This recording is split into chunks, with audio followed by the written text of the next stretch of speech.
அண்ணா பல்கலைக்கழக வழக்கில் இன்று தீர்ப்பு வழங்கப்பட்டிருப்பதை ஒட்டி முதலமைச்சர் வெளியிட்டுள்ள அறிக்கையில் பாலியல் குற்றவாளிகளுக்கு முன் விடுதலை கிடையாது என அண்மையில் கொண்டு வந்த சட்ட திருத்தத்திற்கு ஏற்ப ரெமிஷன் உள்ளிட்ட எந்த சலுகையும் இந்த தீர்ப்பில் கிடையாது.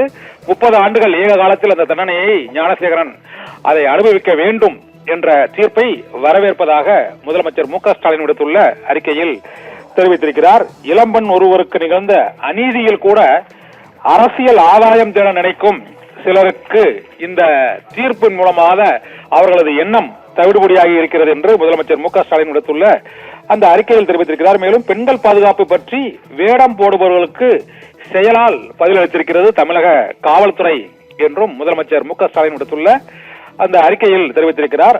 அண்ணா பல்கலைக்கழக மாணவி பாலியல் வன்கொடுமை வழக்கு விசாரணையின் போது உயர்நீதிமன்றமே பாராட்டும் வகையில் சென்னை மாணவி வழக்கினை நியாயமாகவும் விரைவாகவும் 5 மாதத்தில் நடத்தி முடித்து குற்றவாளிக்கு கடும் தண்டனையை பெற்று தந்திருக்கிறது காவல்துறை என்றும் முதலமைச்சர் மு.க. ஸ்டாலின் விடுத்துள்ள அந்த அறிக்கையில் பாராட்டு தெரிவித்திருக்கிறார். 30 ஆண்டுகள் சிறை தண்டனையை ஞானசேகரன் ஏக காலத்தில் ரெமிஷன் இல்லாமல் அனுபவிக்க வேண்டும் என்று தீர்ப்பு அளித்திருப்பதன் மூலமாக மகளிர் நீதிமன்றம் இளம்பெண் ஒருவருக்கு கிடைத்த அந்த அநீதிக்கு எதிராக மிக முக்கியமான இந்த தீர்ப்பை நாங்கள் வரவேற்கிறோம் என்றும் காவல்துறையை பாராட்டுகிறோம் என்றும் முதலமைச்சர் மு.க. ஸ்டாலின் விடுத்துள்ள அந்த அறிக்கையில் தெரிவித்திருக்கிறார்.